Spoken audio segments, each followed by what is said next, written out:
क्या आप जानते हैं कि हर साल भवन में एक बहुत बड़ा और अद्भुत चमत्कार हुआ करता था। ये चमत्कार योम किपुर वाले दिन हुआ करता था, जब परमेश्वर इजराइलियों के पिछले गुजरे साल के सारे पाप क्षमा कर देता था। योम किपुर वाले दिन जब पाप क्षमा की रस्म को किया जाता था, तो उस समय दो बकरों को लेकर आते थे। एक को परमेश्वर के भवन में कुर्बान कर दिया जाता था और दूसरे बकरे के सिर के ऊपर लाल रंग का धागा बांधकर उसे जंगल में छोड़ दिया जाता था। अब उस दूसरे बकरे को जंगल में छोड़ने से पहले महायाजक सारे इजराइलियों के पाप उस बकरे के ऊपर अंगीकार करता था, यानी कि सारे इजराइलियों के पाप उस बकरे के ऊपर लाद दिए जाते थे और फिर उसके सिर पर लाल रंग का धागा बांधकर उसे जंगल में छोड़ दिया जाता था। इसके बारे में आप लेवी व्यवस्था अध्याय 16 में पढ़ सकते हैं। अब यहूदियों के ग्रंथों में लिखा है कि इस रस्म के दौरान एक लाल रंग का धागा भवन के दरवाजे पर भी बांधा जाता था और जीवित बकरे को जंगल में ले जाकर उसे पहाड़ से नीचे गिरा दिया जाता था। अब उस बकरे के मरने पर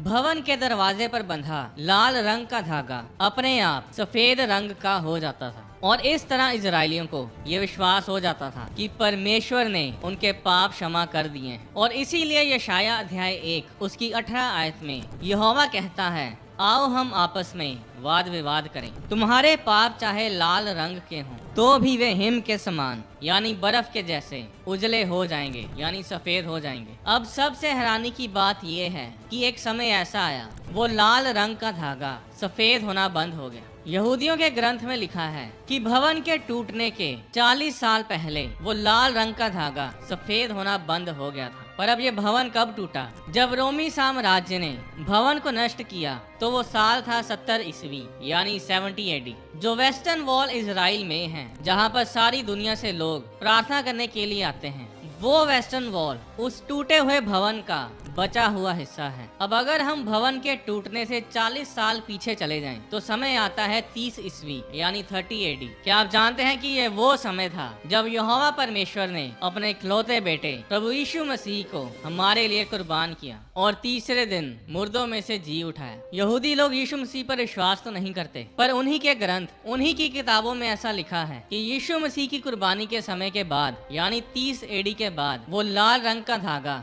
सफेद होना बंद हो गया। ये सब यहूदी लोगों की हिस्ट्री में उनके रबियों के द्वारा लिखा हुआ।